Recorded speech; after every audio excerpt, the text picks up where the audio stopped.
I'm sick and tired of my boyfriend's entitled girl best friend. I have been dating my boyfriend for 5 years now. His girl best friend Sarah and him are super close, too close for my liking.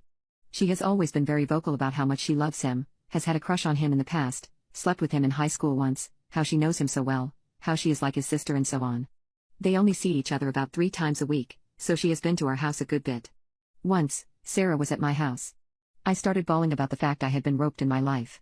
The trauma that it put me through, the fact that I never got justice for it, and on top of the fact that the man who did it still lives in our small town and I run into him from time to time gives me panic attacks sometimes.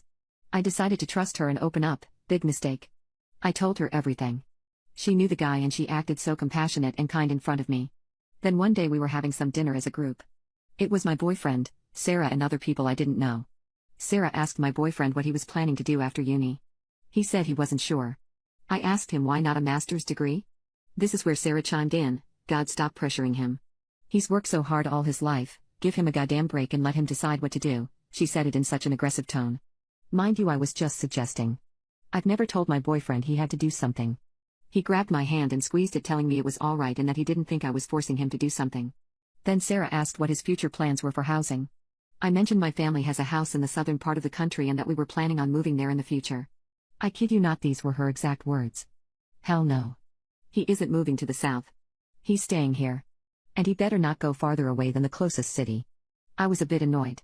Why was it when I recommended doing a master's I was forcing him to do something, yet she was prohibiting him from moving? Yet I was the controlling one? Sarah then started talking about ex-boyfriends, and said she didn't mind if any of her friends got with her exes. I mentioned something to her like, I'd warn the girl first. I don't want anyone to suffer what I suffered. Sarah blew up. She was red in the face. These were her words, how effing dare you throw yourself in the middle of a relationship? Are you that possessive that you can't let your little ex be happy? So what, many girls get taken advantage of, stop playing the victim card. You're not over your ex and I can tell.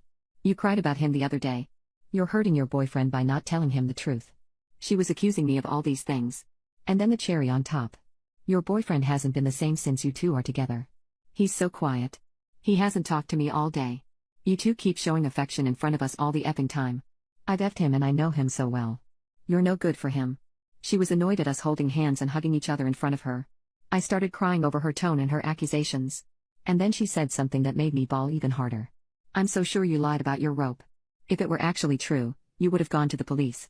What did he do to you exactly? I blew up and told her in detail what he did to me in front of others. I was so embarrassed when I realized I told a bunch of strangers something so personal. Her response, you're such a effing manipulator. Remember when I met you were crying over your weight?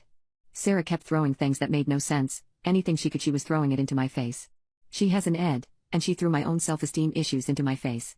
Throughout the whole conversation, my boyfriend didn't say a single thing.